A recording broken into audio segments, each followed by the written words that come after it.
अस्सलाम वालेकुम। ऐसी मजीद वीडियो देखने के लिए हमारे हक ऑफिशियल चैनल को सब्सक्राइब करें, लाइक करें और शेयर करें। जज़ाकल्लाह। भाव और भक्ति में आप उल्टे खड़े होकर पूजा कर रहे हैं, नीचे झुक के कर रहे हैं, पत्थर के आगे कर रहे हैं, देवी के आगे कर रहे हैं। ये सवाल ही बड़ा पहली लेवल पे तो ये बड़ा बेमानी सवाल होता है। मेरा सवाल यही था कि अगर आप ये कर दें, ये साबित करें कि नहीं, भक्ति होना इंपॉर्टेंट है, वो चाहे जिसकी भी हो, ठीक है, चाहे वो जिसकी भी हो, बात जिसके सामने की नहीं हो रही है। अगर आप इसको मानते हैं तो फिर इस पर बात होनी चाहिए। तो क्या मैं आपसे सवाल कर रहा हूं कि आप इसको तस्लीम करते हैं? नहीं सर, हमारे यहाँ पे 4 स्टेज बांटी गई है। 25, 50, 75, 100 साल के जीवन को जो बांटा गया है, 25 साल में हम लोगों का है कि भाई आप अर्थ हैं, शिक्षा सीखें, शास्त्रों का ज्ञान करें। उसके तो अब बाद अगर काम 25 से 50। मान ले आप 75 तक पहुंचे ही ना, एक बंदा 25 ही में निमट जाए, तो जी इसका मतलब ये है कि उसने जो इंपॉर्टेंट पूजाएं थी वो तो अपनी जिंदगी में नहीं कर पाया, वो तो मटेरियलिस्टिक ही रह गया। उसकी कोई स्पिरिचुअल बूस्ट के नजदीक क्या ये मॉरल होगा, या कि भाई ठीक है, आपको अगर राक्षसी दे रहा है तो आप राक्षस की भक्ति कर लो? राक्षस देने वाला सर, हमारे यहाँ जिन राक्षस होते हैं, ये जिनको मानते हैं लोग बात, कुछ लोग उनकी आराधना करके उसको भी यूज करते हैं। बट वो आपको नहीं, मैं नहीं कह रहा हूँ कि कुछ लोग करते हैं, आई नो कुछ लोग करते हैं। आपके नजदीक ये मॉरल है या नहीं? इधर भाई सवाल गौर से सुनिएगा, उस सवाल के अंदर असल चीज छुपी हुई है।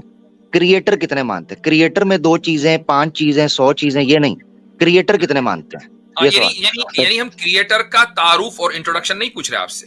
सर मैं भी आपके सवाल का जवाब दे रहा हूँ। आपके सामने मिट्टी पड़ी हुई है और आप कुम्हार हैं, आपने उसमें पानी मिलाया और मटका बना दिया।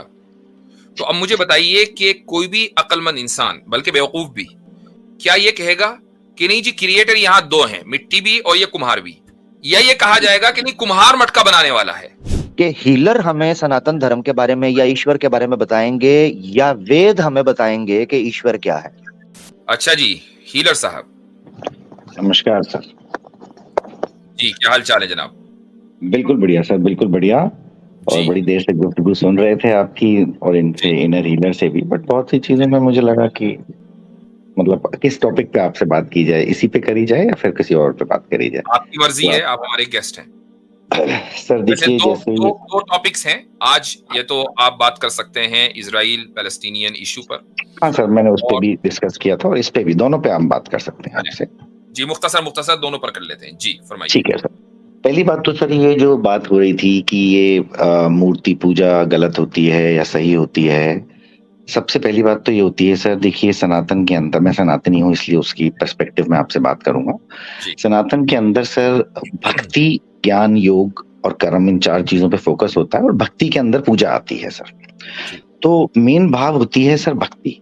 भक्ति आप काले पत्थर के ऊपर करें, काले लिंग की फोटो देख के करें, किसी देवी की देवता पे करें, या काबा को देख के करें, या किसी दीवार के आगे खड़े होके करें, इट इज, पहला तो सवाल ही बड़ा मूर्खतापूर्ण है सर मेरी निगाह में। मैं अपने पॉइंट रखता हूँ, आपके एंगल से नहीं। ये सवाल ही बड़ा मूर्खतापूर्ण लगता है, क्योंकि पूजा सलात का जो मतलब है वो भाव और भक्ति से होता है सर। भाव और भक्ति में आप उल्टे खड़े होकर पूजा कर रहे हैं, नीचे झुक के कर रहे हैं, पत्थर के आगे कर रहे हैं, देवी के आगे कर रहे हैं। ये सवाल ही बड़ा पहली लेवल पे तो ये बड़ा बेमानी सवाल होता है। क्योंकि अगर आपके अंदर भाव नहीं है तो आप अल्लाह को करते रहें, खुदा काम को करें, कृष्णा को, it is useless and immaterial. तो भक्ति के अंदर सर सबसे पहली चीज दी जाती है कि भाव।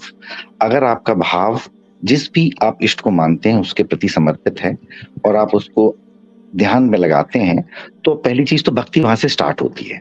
नंबर 2, आपका पॉइंट था कि क्या मूर्ति पूजा या फिर हम एक पॉइंट को ले लेते हैं भक्ति वाले को, ताकि फिर बीच में जो है वो कन्वर्सेशन लॉस ना हो जाएगा। आपने कहा भाई भक्ति जो है वो इम्पोर्टेंट है। अब इससे कोई फर्क नहीं पड़ता कि आप किस चीज के सामने भक्ति कर रहे हैं, दीवार के सामने, दरख्त के सामने, के पत्थर के सामने, वगैरह वगैरह, ठीक है। देखिए क्वेश्चन यहाँ पर ये नहीं है कि आप भक्ति किस चीज के सामने कर रहे हैं, क्वेश्चन ये है कि किसकी कर रहे हैं, ठीक है। इसमें भी एक पॉइंट है, इसके सामने और किसकी में फर्क। हीलर भाई उनको इंटरप्ट ना कीजिएगा, हमने आपको तसल्ली से सुना है। हीलर भाई किस लिए कर रहे हैं, ये भी बड़ा इंपॉर्टेंट है। हीलर भाई सुन लें, आपको उन्होंने इंटरप्ट नहीं किया, हमने किसी ने भी नहीं किया, हमें भी बड़ी आपत्ति थी आपके पॉइंट्स पर, कंप्लीटली उनको सुन लीजिए। थैंक यू जी। तो नहीं, मेरा सवाल यही था कि अगर आप ये कर दें, ये साबित करें कि नहीं भक्ति होना इंपॉर्टेंट है, वो चाहे जिसकी भी हो, ठीक है, चाहे वो जिसकी भी हो, बात जिसके सामने की नहीं हो रही है। अगर आप इसको मानते हैं तो फिर इस पर बात होनी चाहिए। तो क्या मैं आपसे सवाल कर रहा हूं कि आप इसको तस्लीम करते हैं? सर इसमें मैं 2 पॉइंट कहना चाहता हूँ। भक्ति क्यों होनी चाहिए, पहला सवाल आता है। आप भक्ति करते ही क्यों हैं जी, पहला सवाल इस पे आता है। इसके भी बड़े प्रकार होते हैं कि मैं भक्ति अपने किसी मटेरियलिस्टिक बेनिफिट के लिए करता हूँ। देखिए वो एक अलग दिशा में बात चली जाएगी। हम सिर्फ इस पर रहना चाहेंगे कि एक आदमी भक्ति कर रहा है, मैं तस्लीम कर रहा हूँ कि जिस मकसद से भी करे भक्ति करनी चाहिए। मैं आपके साथ मुत्तफिक हूँ थोड़ी देर के लिए इसमें सर, लेकिन मैं 2 चीज में जी सॉरी मैंने आपको है कि आप क्या भक्ति किसी भी चीज की कर सकते हैं, आपको मुकम्मल राइट है या कुछ लिमिटेशंस हैं? सर इस पर मैं आता हूँ। देखिए सनातन के अंदर भक्ति की कई सारी परिभाषाएं हैं। जैसे सर ये कह रहे थे कि कभी मूर्ति पूजा नहीं होनी चाहिए। हमारे यहाँ पे कई युगों में भक्ति का वर्णन है। सतयुग के अंदर 33 कोटि देवताओं का भक्ति हुआ करती थी। जब राम आए थे तो उन्होंने खुद शिवलिंग बना के शिव की पूजा करी थी, शिवलिंग की पूजा करी थी। तो मूर्ति पूजाओं का और देवी देवताओं की पूजा का हमारे यहाँ पे कई तरह से वर्णन रहा है कहीं पे। और इस कलयुग के अंदर मेरे भाई इससे इनकार नहीं है कि आपके यहाँ उसका सबूत मिलता है या नहीं मिलता, इससे इनकार नहीं।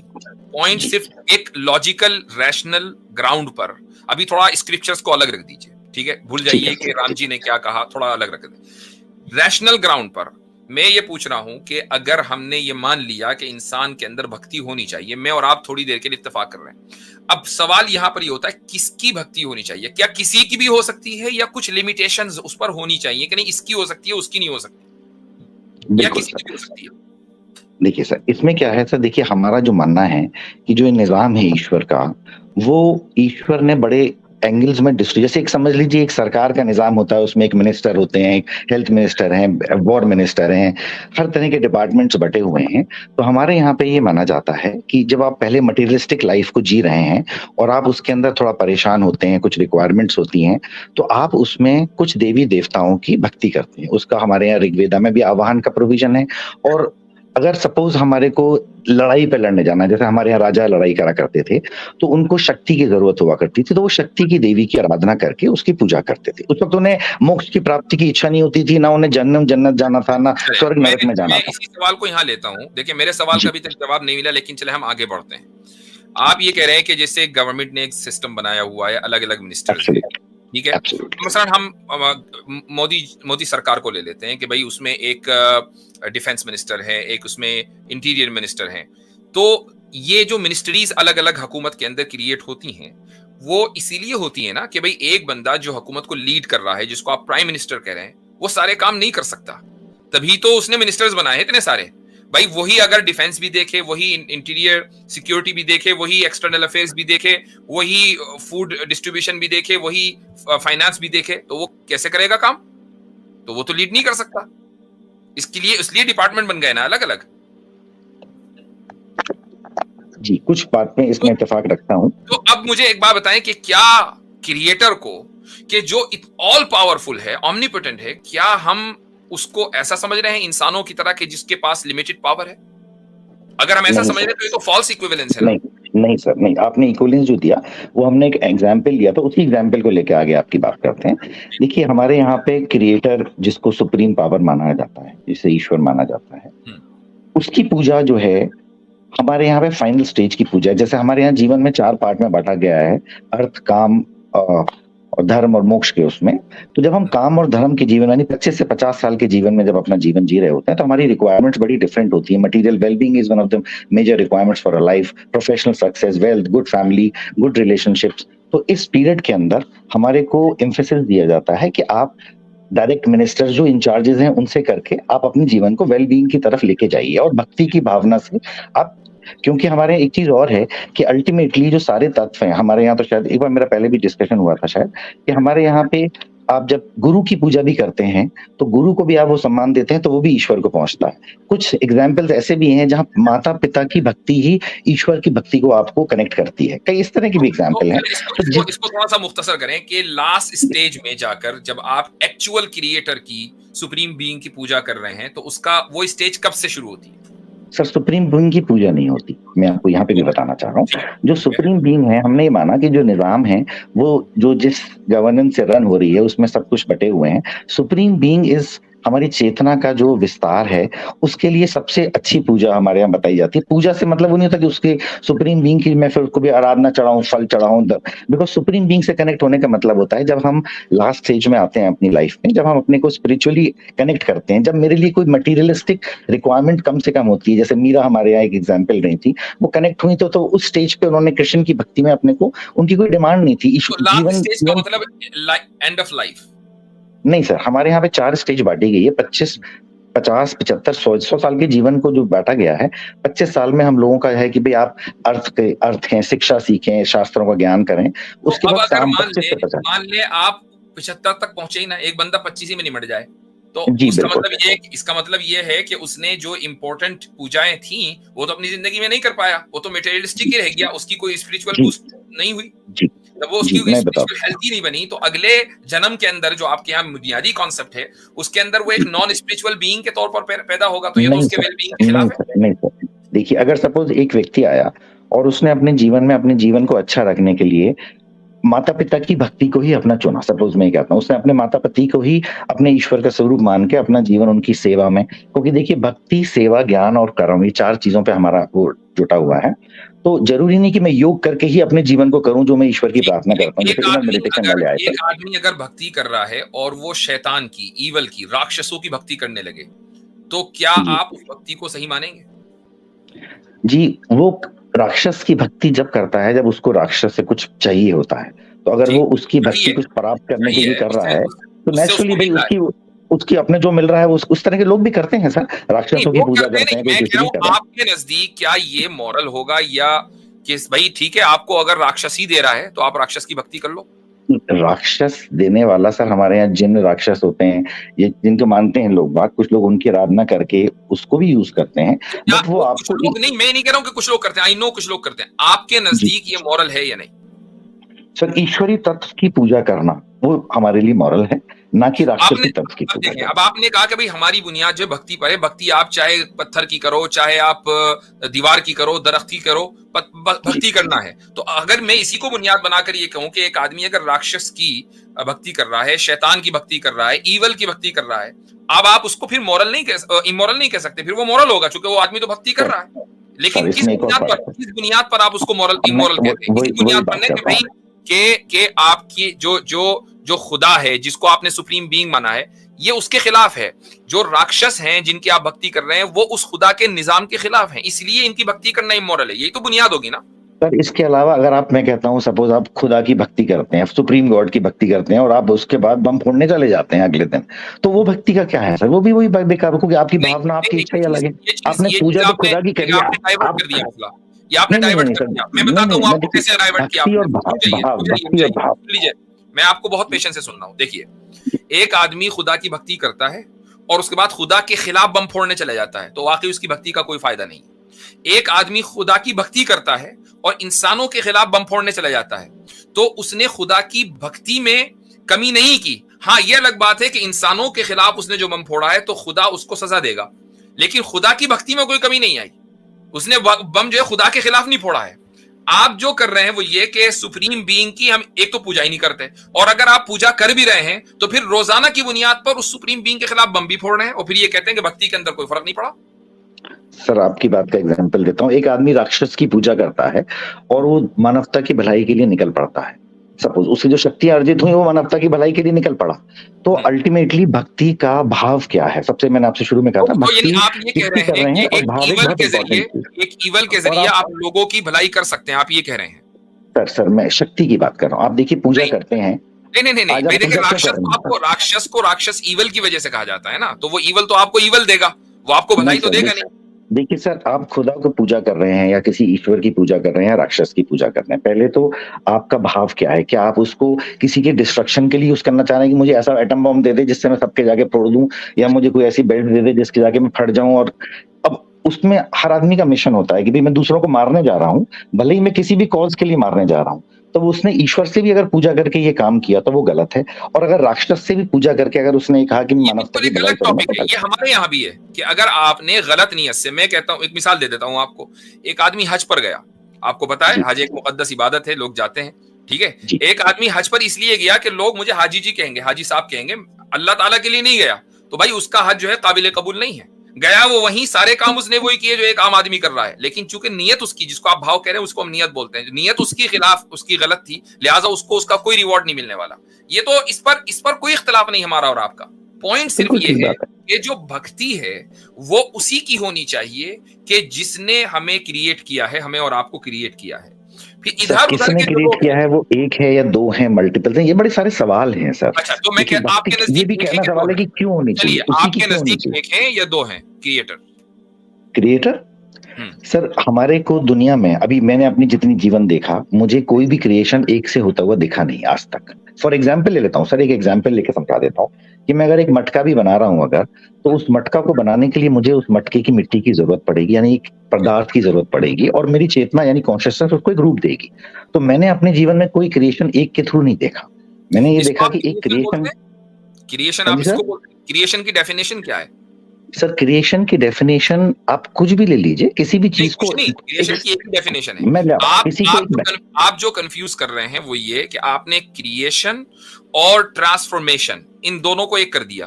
भाई एक मिट्टी को मिट्टी में पानी डालकर मैंने उसको मटका बनाया ना, तो मिट्टी को मैंने ट्रांसफॉर्म कर दिया, एक नई शक्ल दे दी।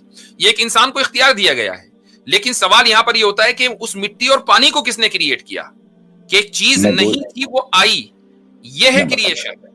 नहीं सर, ऐसा नहीं है। अगर यही बात है तो फिर सुप्रीम बीइंग का तो कोई किरदार रह नहीं गया ना भाई। हर एक आदमी अपने माँ बाप की पूजा करता रहे, जो माँ बाप ने उसको क्रिएट किया है, बाकी इधर उधर जाने की जरूरत ही नहीं है।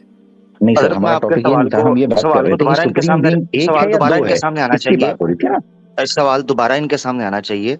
मुफ्ती साहब ने आपसे ये पूछा है, आप क्रिएटर कितने मानते हैं?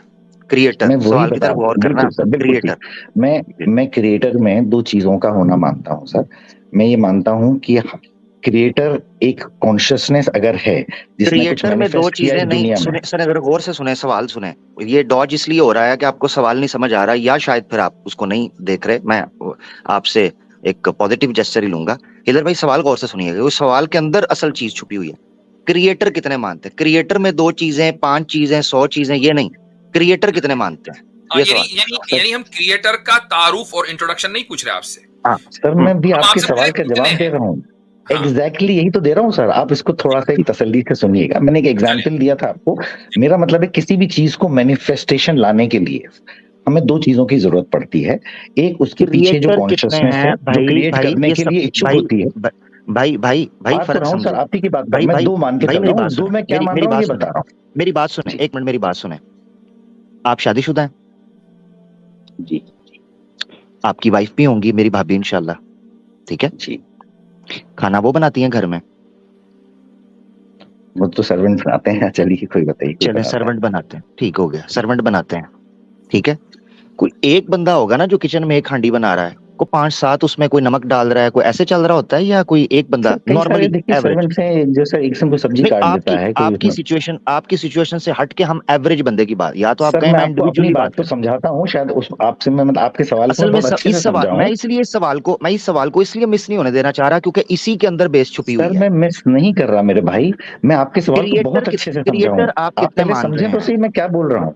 आपके सवाल को, मुफ्ती साहब के सवाल को मैं बहुत अच्छे से समझाऊं, बहुत अच्छे से समझाऊं आपका सवाल। आपको मैं पूरे 40 सेकंड दे रहा हूं, आप समझाइए क्रिएटर कितने हैं आप? सर मैं ये मानता हूं कि जब क्रिएशन था तो क्रिएशन में सबसे पहले कोई चीज स्वयंभू होती है जो खुद आ गई, उसके बाद वहां से वो क्रिएट करती है। हम ये कुछ लोग ये कहते हैं कि भाई एक खुदा आ गया, वो स्वयंभू था, वो उसको कोई किसी ने क्रिएट नहीं किया और वो आ गया और उसने फिर बाकी सब क्रिएट किया।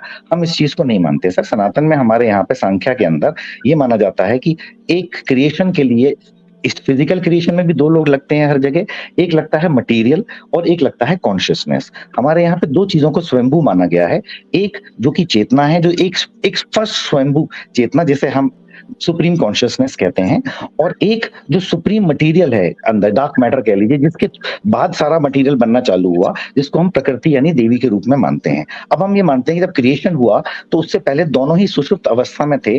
देयर वाज समथिंग लाइक कि मैटर कुछ बनना चाहता था लेकिन उसके पास चेतना नहीं थी, और चेतना कुछ बनाना चाहती थी लेकिन उसके पास मैटर नहीं था, और दोनों ही स्वयंभू थे। अब जब फर्स्ट बिग बैंग जैसे कह लीजिए, फर्स्ट चेतना की जागृति हुई, जिसको भी आप जो भी नाम दे दें उसको, तो उस सबसे पहले उसने इस मैटर के अंदर कुछ क्रिएट करना चाहा, और उस फर्स्ट नाद को हमारे यहाँ पे बिग बैंग या ओम का शब्द कहा जाता है, कि फर्स्ट साउंड जो जागने से हुई और क्रिएशन में मैनिफेस्टेशन चालू हुई, वो हमारे यहाँ पे ओम के रूप में कहा जाता है। उसके बाद वो मैनिफेस्टेशन बढ़ती है। आपकी बात का खुलासा ही निकला कि क्रिएशन के लिए दो चीजों की जरूरत है, एक कॉन्शियसनेस या कॉन्शियस बीइंग आप कह ले, और दूसरे मैटर।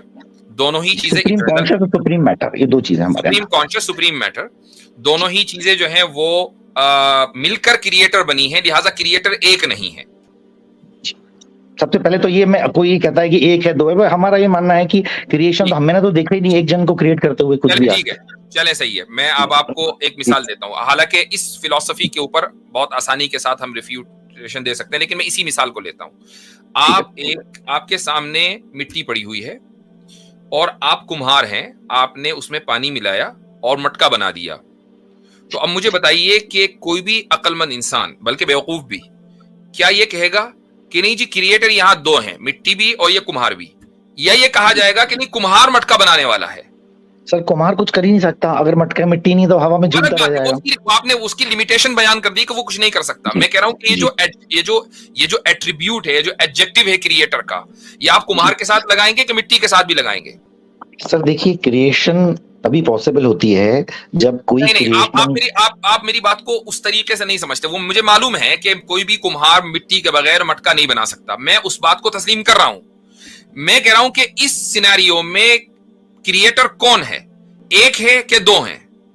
पॉसिबल नहीं है कि मिट्टी के बगैर बना। नहीं मान रहे कि जो सोच रहा है वही क्रिएट कर रहा है, जो चीज लाइव है। हम प्रकृति को भी जड़ नहीं मानते, मिट्टी की तरह नहीं मान रहे हैं, हम प्रकृति को भी मानते हैं कि उसके अंदर भी मैनिफेस्टेशन की सारी एबिलिटीज थी। इट वाज आल्सो लाइक पहले ही मान लिया कि कॉन्शियसनेस नहीं है, सुप्रीम एनर्जी एंड कॉन्शियसनेस ये कंबाइंड क्रिएशन का पार्ट है सर। लेकिन सुप्रीम मैटर में आप कॉन्शियसनेस नहीं मान रहे हैं। Supreme matter is just like any other matter. Sir हम ये मानते हैं सुप्रीम कॉन्शियसनेस को और सुप्रीम मैटर को मिला के हम क्रिएशन का मानते हैं सर, जिसमें आप मान लीजिए शिव पार्वती होते हैं हमारे यहाँ, नारायण लक्ष्मण को दो स्वरूप दिया गया है, हमेशा एक दो माने गए हैं, एक को नहीं माना गया सर कभी भी। अच्छा, जो सुप्रीम कॉन्शियस जो है, जो भी बीइंग है, वो ऑल पावरफुल है कि नहीं? सर बिल्कुल है। अच्छा, अगर वो उस सुप्रीम मैटर को खत्म करना चाहे तो उसको इसकी पावर है? नहीं है सर। तो फिर ऑल पावरफुल नहीं? वो भी उससे पहले भी वो भी एग्जिस्टेंट, दोनों ही स्वयंभू है सर। देखिए एक स्वयंभू चीज जो पहले से इटर्निटी में आप ये तो कहें कि फिर ऑल पावरफुल नहीं है, या फिर ये कहें कि वो ऑल पावरफुल है? दोनों अगर कॉन्शियसनेस उसमें कोई क्रिएशन नहीं करना चाहेगी तो वो शांत अवस्था में रहती है, जब वो इनिशियल अवस्था में थी। मैं बात प्रोसेस की नहीं कर रहा हूं, आई नो आप बहुत तफसील से मुझे समझाना चाह रहे हैं। सिंपल सी बात है कि भाई आपने उस सुप्रीम कॉन्शियस को एक लिमिटेड इख्तियार या लिमिटेड चॉइस दी है सुप्रीम मैटर के ऊपर कि भाई आप ये सुप्रीम मैटर पहले से मौजूद है, जिस तरह आप पहले से मौजूद है, इसको बस इधर उधर करके एक चीज बना दो। ठीक है, तो एक लिमिटेड चॉइस आपने दी ना, वही चॉइस जो कुम्हार को मिट्टी के सामने दी जाती है। मिट्टी को बनाने का उसको इख्तियार नहीं है, ना खत्म करने का इख्तियार है, वो ज्यादा से ज्यादा उसको ट्रांसफॉर्म कर सकता है। तो यही आपने इतनी ही चॉइस आपने सुप्रीम कॉन्शियस को दी, तो भाई सुप्रीम कॉन्शियस के पास फिर लिमिटेड एबिलिटी रही ना, वो ऑल पावरफुल नहीं हुआ। नहीं सर, देखिए ऑल पावरफुल से मुझे नहीं पता आपकी क्या परिभाषा है, इसलिए हमारे यहाँ पे शक्ति और शिव दो का स्वरूप की पूजा की जाती है। कुछ शक्ति के उपासक होते हैं, कुछ शिव के होते हैं, जिसका अपना अपना थॉट प्रोसेस होता है। कुछ शक्ति की मैनिफेस्टेशन है, कुछ शिव की मैनिफेस्टेशन है। ऑल पावरफुल से या ओमनीपोटेंट से मुराद मुफ्ती साहब की सर्वशक्तिमान है, क्या ये ईश्वर का गुण नहीं मानते आप? देखिए सर, एनर्जी जो है वो हमारे यहाँ पे सबसे ज्यादा सर्वशक्तिमान है। अच्छा, ईश्वर से भी ज्यादा है सर? ईश्वर जो है वो दोनों को ही माना जाता है ना सर, जैसे हमारे यहाँ शिव और शक्ति का दो सुने फर्क समझे। ये वजह है हीलर भाई, ये वजह है कि जिस पर मैं क्रिएटर, जो मुफ्ती साहब ने सवाल किया था कि क्रिएटर कितने मानते हैं, जब आपने पूछा ऑल पावरफुल क्या है, तो मैं आपको उसका बता रहा हूं, सर्वशक्तिमान। आप ईश्वर को सर्वशक्तिमान मानते हैं या नहीं? उसका गुण बिल्कुल मानते हैं सर। तो बस ठीक है, तो सर्वशक्तिमान का अर्थ आपको भी पता है, जनता को भी पता है। एनर्जी को भी सर्वशक्तिमान मानते हैं और सुप्रीम कॉन्शियसनेस। इसका मतलब है कि आप दो सर्वशक्तिमान या तीन, आपने कहा तीन सर्वशक्तिमान मानते हैं, ऐसे ही है? नहीं, दो ही हो गए ना सर, सुप्रीम कॉन्शियसनेस और सुप्रीम एनर्जी। ठीक है, ये दो सर्वशक्तिमान है। हजरत मुझे इजाजत है यहाँ से मैं बात जारी रख सकूं इनके साथ? ठीक है। अच्छा, अब तक के जो बात हुई वो हुजूर ने खालिस रैशनल और लॉजिकल ग्राउंड के ऊपर रखी और उस पर भी मैं जो सुन पा रहा था आपकी बात, उससे मैं ये चीज समझा हूं कि आप एक इंडिविजुअल रह रहे हैं। अच्छा आमिर भाई, आपको हिलर भाई असल में आपको टोकने की बहुत ज्यादा आदत है, मुझे इससे सबसे ज्यादा चिढ़ होती है, क्योंकि इससे रिस्पेक्ट नहीं, मैं नहीं होने दूंगा, आप बेफिक्र रहें, मैं नहीं होने दूंगा। अच्छा सबसे पहले आप मुझे ये बताएं, मैं जो आपसे जानना चाहता हूँ हिलर भाई वो ये है, नमस्कार सर। आप जी आदाब आदाब। हिलर भाई ये बताएंगे मुझे आप कि जो धर्म का ज्ञान है उसकी उत्पत्ति कहाँ से होती है, वो प्राप्त कहाँ से होता है? देखो सर, एक सबसे पहले तो एक चीज बताऊं आपको, अगर आप मेरी रिलीजन की बात कर रहे हैं, इन जनरल रिलीजन की बात कर रहे हैं, इन जनरल पृथ्वी की बात कर रहे हैं? नहीं, मैं सनातन धर्म की बात कर रहा हूँ। सनातन की बात कर रहे हैं। देखिए सर, सनातन के अंदर जो ज्ञान लेने की कई सारी चीजें हैं, कुछ वेद हैं, कुछ पुराण हैं, कुछ उपनिषद हैं, और इन सब का एक ही फॉर्मूला है कि आप 4 चीजों पे बेस होके अपनी नॉलेज को ग्रहण करें। वो 4 पैरामीटर्स क्या हैं सर? सबसे पहले कर्म, एक सनातनी का सबसे पहले होता है कि वो कर्म पे विश्वास रखता है। दूसरा, ज्ञान पे उसकी आस्था होती है। तीसरा, भक्ति भाव से वो अपने जीवन को बताता है। और चौथा होता है योग। इन 4 चीजों को लेके जो भी नॉलेज गेन की जाती है वो सनातन की नॉलेज, ये विचारधारा है सर। सनातन एक्चुअली सही मायने में सब बड़ी सारी कहानी जिससे सुनते हैं, सनातन इज अ फिलॉसफी, है थॉट प्रोसेस मान के चलिए। धर्म का नाम वो किताब में मिलेगी नहीं, वेद में सनातन नहीं मिलेगी आपको, पुराण में सनातन नहीं मिलेगा सर। वो बिल्कुल ठीक है, बिल्कुल ठीक है। ये जो विचारधारा, मैं आपकी बात मानकर चल रहा हूँ, ये जो विचारधारा है इसका आरंभ कब हुआ? सर देखिए, इस विचारधारा को सनातन इसलिए कहते हैं बिकॉज ये माना जाता है कि मैंने ये नहीं पूछा इस विचारधारा का आरंभ कब हुआ। सर देखिए, जो डॉक्यूमेंटेड हमें मिलता है वो सतयुग में मिलता है। आज से काफी हजार साल पहले, 4800 को तो सतयुगी पीरियड डिफाइन किया गया है। मतलब जो भी अपने लिटरेचर में मैं आपके लिए आसान कर देता हूँ, ठीक है, आसान कर देता हूँ। वेद से पहले ये विचारधारा मौजूद थी? सर देखिए, वेद इज अ नॉलेज जो कुछ पीरियड में डॉक्यूमेंट करी गई।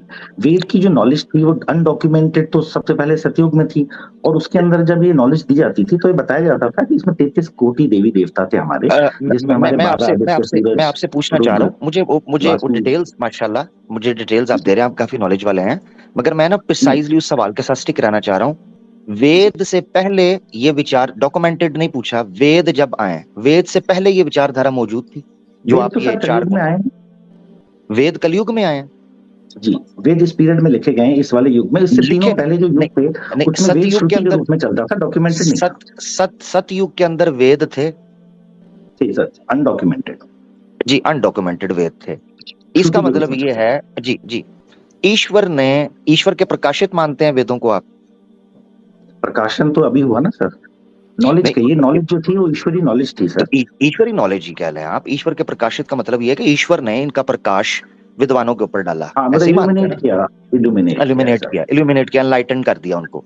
अब मैं आपसे ये जानना चाहता हूँ कि इसका मतलब ये है कि जितनी फिलॉसफी विचारधारा फूटी है वो वेद से फूटी है, आरंभ वहां से हुआ? नहीं, देखिए सर, ऐसा नहीं। देखिए एक बात समझिए, मैं इसमें आपको टोकूंगा सर। देखिए सर, वेद में केवल 4 तरह की नॉलेज है। देखिए, पहले ऋग्वेद है, उसमें हिम्स हैं जो कि 33 कोटि देवताओं के प्रेजिंग के लिए। सेकंड में हमारे यहाँ पे यजुर्वेद है, जिसके अंदर प्रीस्ट के लिए हिम्स और प्रैक्टिस करने मैं असल में देखें ये मेरे लिए इररेलेवेंट डिटेल इसलिए हो जाएगी। मैं फोकस ये कर रहा हूं कि जिस विचारधारा को आप सनातन धर्म के नाम पर हमारे सामने रख रहे हैं, क्या वेद में उनका कोई लिंक हमें मिलता है या नहीं? क्योंकि वेद तो सृष्टि के आरंभ में मौजूद है, मनुष्य के सबसे पहले।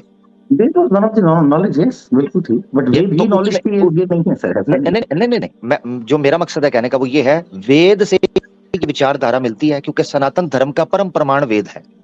परम प्रमाण सर, वेद परम प्रमाण, ये बिल्कुल आप किसने कह दी सर? ये मनुस्मृति ने कहा है। नहीं, मनुस्मृति सर देखिए, मनुस्मृति हो गए, और ये जो आपके क्या कहते हैं सत्यार्थ प्रकाश वगैरह हो गए, ये तो जैसे आपके यहाँ अहमदी हैं। सत्यार्थ प्रकाश की बात मैंने की ही नहीं। मैं मनुस्मृति किसकी है सर? ये डॉक्यूमेंटेड किताबें अभी कलयुग में लिखी गई हैं। जी, आप कलयुग कह रहे हैं। मनु जी का समय कब है? मनु जी का समय कब है? कौटिल्य का अर्थशास्त्र और मनी शास्त्र एक ही टाइम के करीब है सर। ये अभी लिखे हैं करीब। अब मैं ये जानना चाह रहा हूँ कि जो 4 चीजें आपने रखी हैं, अभी मैं इस चीज पर नहीं आ रहा कि क्रिएटर के बारे में जो आपने चीजें रखी हैं, क्योंकि मैं जानना चाहता था कि हीलर हमें सनातन धर्म के बारे में या ईश्वर के बारे में बताएंगे या वेद हमें बताएंगे कि ईश्वर क्या है, ये जानना जो नॉलेज मैं आपको बात बता रहा हूँ, अगर आप ऋग्वेद के अंदर उपनिषद के पार्ट में जाएंगे, ऋग्वेद के अंदर भी 4 पार्ट हैं सर, आपको पता ही होगा, आप तो ज्ञानी हैं काफी, आपने नॉलेज मुझे लगता है काफी है आपके पास। तो उसके अंदर जो हमारे उपनिषद हैं उसके अंदर सर पूजा के बियॉन्ड जो हमें 4 चीजों पे धर्म को आधारित करने के लिए कहा गया है, वो 4 चीजें आपको बताई मैंने, गीता में भी उसका वर्णन है। उपनिषद जो है वो वेद का पार्ट ही नहीं है। मैं तो संहिता की बात कर रहा हूँ, मैं वेद के जो संहिता ओरिजिनल मंत्र हैं उनकी बात कर रहा हूँ। संहिता सर तो मंत्र है, उसमें क्या करोगे, वो तो आपको पूजा करने के लिए, जैसे आप नमाज पढ़ रहे हैं, सलाद पढ़ रहे हैं, उसका ही अर्थ है ना आगे जो निकलता है। तो मैं ओरिजिनल टेक्स्ट की या ओरिजिनल उस ज्ञान की बात कर रहा हूँ जहां से ये परंपरा या विचारधारा शुरू हुई। बात तो एक मान के चलिए, जब टेक्स्ट धरती पे आ गया तो वो उतना ओरिजिनल कभी नहीं रहता। देखिए हमारा मानना है, आपका नहीं मानना होगा, आपके हिसाब से जो होगा। हमारे यहाँ पे जब मैनुअल इंटरवेंशन हो जाता है, श्रुति से जब उसको आप लिपि में लेके आ गए हैं, तो कहीं ना कहीं उसमें एक माइनर मैनुअल इंटरवेंशन हो जाता है। तो इसीलिए हमारे यहाँ पे विवेक को इस्तेमाल करके कहा गया है कि हर चीज को आप विवेक के इस्तेमाल से करिए। ज्ञान का एक पिलर बड़ा स्ट्रॉन्ग है सर, बिना ज्ञान के सारी किताबें। मैं समझ पाया हूँ, जबरदस्त आपकी बात से जो मैं समझ पाया हूँ वो ये है, अगर आपकी जो बात है उससे मैं समझ पाया हूँ कि जो वेद इस वक्त हमारे सामने मौजूद है, इनमें इंटरवेंशन और फैब्रिकेशन हो चुकी है।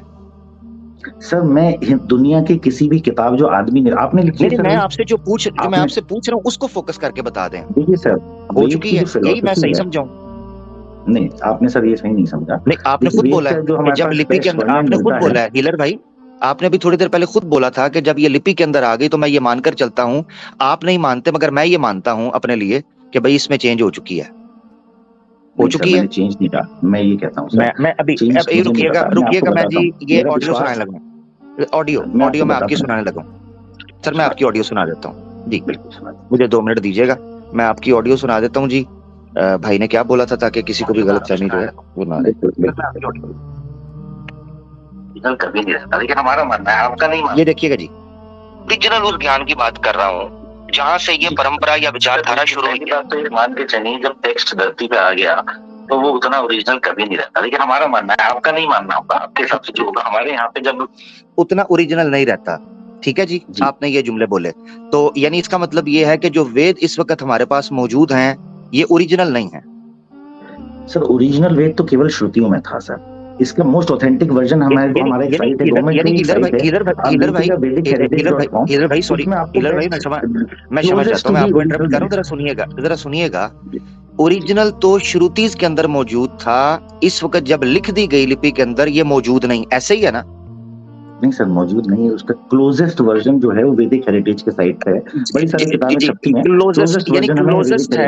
क्लोजेस्ट है, ओरिजिनल नहीं है, ऐसे ही है सर। ओरिजिनल तो केवल श्रुति ही थी ना सर।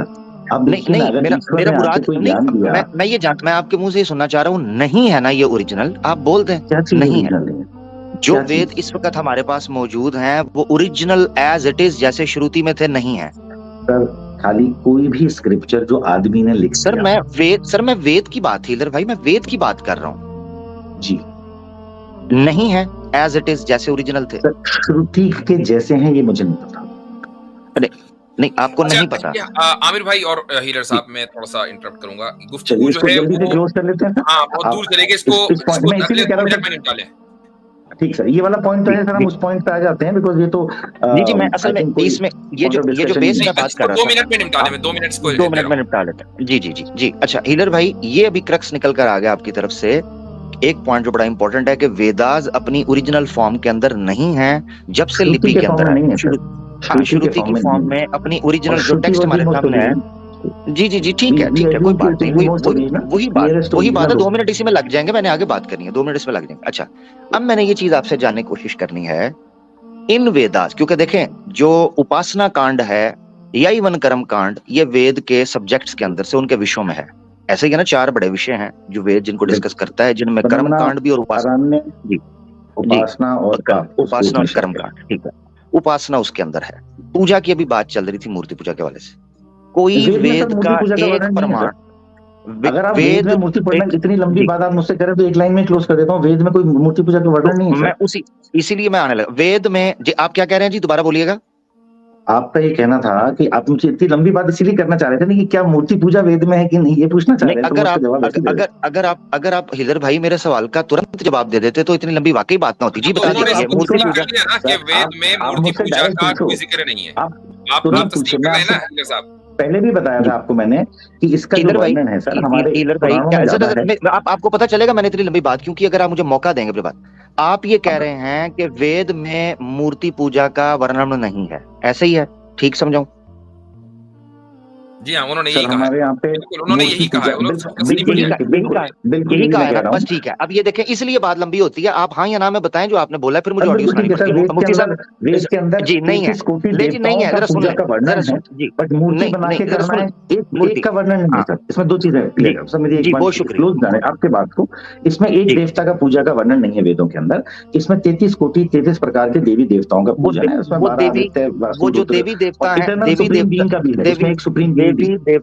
देवी देवता के अर्थ के ऊपर बात करेंगे कि देवता किससे कहते हैं, उसके अर्थ के ऊपर बात करेंगे। मगर अभी ये हमें निकल कर आया कि मूर्ति पूजा का वर्णन नहीं है। अब मैं सवाल रखने लगा हूं, हीलर भाई, जब द क्लोजेस्ट हमारे पास बुक मौजूद है जो ईश्वर का ज्ञान माना जाता है, वेद की शक्ल के अंदर जो विद्वानों को दिया गया, उनके पर प्रकाशित किया गया, एनलाइटन किया गया, उसमें अगर मूर्ति पूजा का, ये टोक रहे हैं मुझे, उसमें अगर मूर्ति पूजा का वर्णन नहीं है तो इसीलिए सनातन धर्म का जो परम प्रमाण वेद है, जब उसमें मूर्ति पूजा का वर्णन नहीं है, मुझे नहीं समझ आती कि मूर्ति पूजा इसके बाद फिर इसका मतलब है इंटरजेक्ट की गई, इंपोर्ट की गई।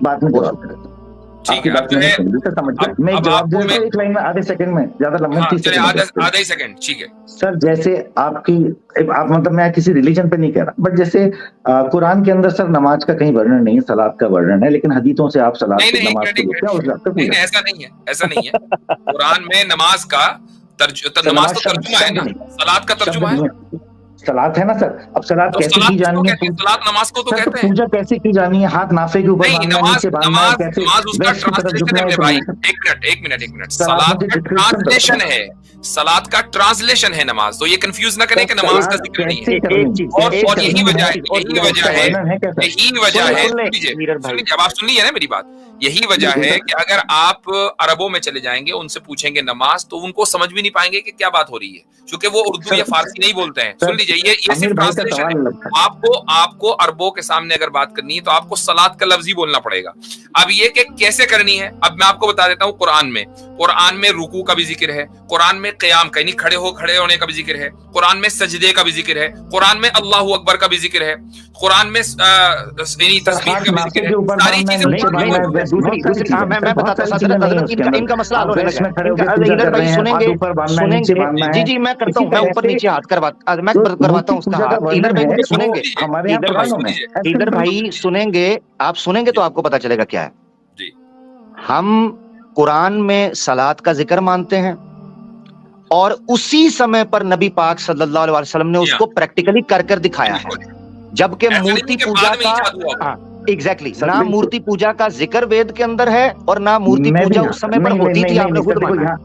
आमिर भाई आपकी बात का जवाब दे देता हूँ। हमारे यहाँ पे रामायण में रामचंद्र जी ने खुद ही वैदिक पीरियड के अंदर शिव जी की मूर्ति स्थापित करके उनकी पूजा करी, शिवलिंग। वैदिक पीरियड कितना लंबा था? भाई दो चीजों में फर्क समझे। हमारे यहाँ सुन लेना, फर्क समझे। वैदिक पीरियड कितना लंबा है, चलें बताएं आप, कितना लंबा वैदिक पीरियड? सर वैदिक कोई पीरियड ही नहीं है अभी। चलो हमारे यहाँ वैदिक पीरियड और आप कह रहे हैं वेद पीरियड नहीं है। सर 4 पीरियड हैं सर। ये देख लें आप इधर भाई आपने एक स्टेटमेंट दिया कि वैदिक पीरियड में राम जी ने स्थापना की मूर्ति की। चलो इनको भी ले लें, इनको इतना फ्लेक्सिबल ग्राउंड देते हैं। हीलर भाई इतना फ्लेक्सिबल आपको ग्राउंड देने लगा हूँ। सुन ले, सुन ले, आपको इसमें भी मैं फ्लेक्सिबल आपको ओपन हम ग्राउंड दे देते हैं, कोई बात नहीं। इन्होंने वैदिक पीरियड कहा और उसके बाद में समझाने के लिए 4 युग रखे। ठीक है, कोई बात नहीं। मैं आपसे जानना चाहता हूं वेद किस युग के अंदर आए? सर वेद तो कलयुग में आए, मतलब यार मैं कलयुग में, अच्छा वैसे पूछ रहे हैं तब आए थे सर। वेद की जो नॉलेज है वो इटर्नल है, हिंदुइज्म का प्रोपोगंडा ही खत्म हो गया यार। ये वेद विद्वानों पर, ऋषियों पर, वेद ऋषियों पर कब प्रकाश किया गया उनका? सतयुग में से जबरदस्त सतयुग। श्री राम ने जो स्थापना आप कह रहे हैं मूर्ति, श्री राम कौन से युग में आए? श्री राम जी उसके बाद द्वापर युग में आए, तो द्वापर युग में जबरदस्त मसला हल हो गया। युग में भी तो सतयुग और द्वापर युग में कितने युगों का फर्क है? एक युग का फर्क है, एक युग के बाद दो युग और त्रेता और उसके बाद एक युग। सतयुग कितने साल का है सर? अप्रोक्सीमेटली 1400 इयर्स का बता, अप्रोक्सीमेटली नहीं है डॉक्यूमेंटेशन, बट आप डिवाइड करेंगे 13,000 साल को। हम 1400 इयर्स मान के आपकी बात इधर भाई कितने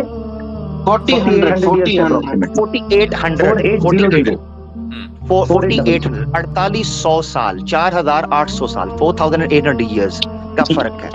सच वेद आ रहे हैं सतयुग में, श्री राम आ रहे हैं द्वापर युग में। 4800 साल के बाद जाकर मूर्ति पूजा का आरंभ होता है, अकॉर्डिंग टू हीलर भाई जो इन्फॉर्मेशन उन्होंने दिया है। हमारी सलात का नबी पाक सल्लल्लाहु अलैहि वसल्लम की जिंदगी में शुरू होता है।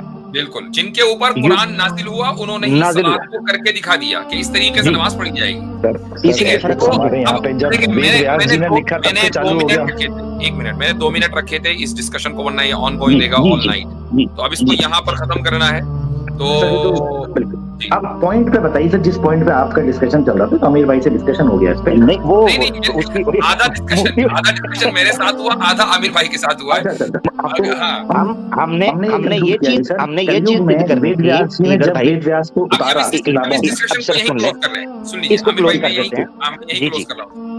अब जो बात हो गई वो बिल्कुल खुलकर वाज़ेह होकर सामने आ गई है। अब लेट द पब्लिक डिसाइड कि उनको समझ में आया कि नहीं आया। ठीक है, अच्छा वैसे हीलर भाई, I'm just asking curious कि आपका प्रोफेशन क्या है? What do you do by profession? मैं एक बिजनेसमैन हूँ सर, मेरा एक डॉक्टर भी, मेरा हॉस्पिटल भी है और मेरे का एक कंपनी। चले, अच्छा मैंने वो इसलिए पूछा कि आप गालिबन सुप्रीम कोर्ट के बाहर की आपकी डीपी है, वो जो डीपी आपने लगाई हुई है, वो एक्चुअली प्रेसिडेंट हाउस गया था। अच्छा, छोटा सा था, वो इसलिए पता नहीं चल रहा था। ओके, ठीक है, चले जी, ठीक है, बहुत अच्छा लगा आपसे। Nice talking to you healer brother, thank you so much. सभी बहन और भाइयों से गुजारिश है कि वीडियो को पूरा देखें ताकि पूरी बात समझ आए। इंशाअल्लाह हम इस्लाम के दुश्मनों को ऐसे ही मुंहतोड़ जवाब देते रहेंगे और वो दिन दूर नहीं जब पूरी दुनिया में इस्लाम कायम होगा।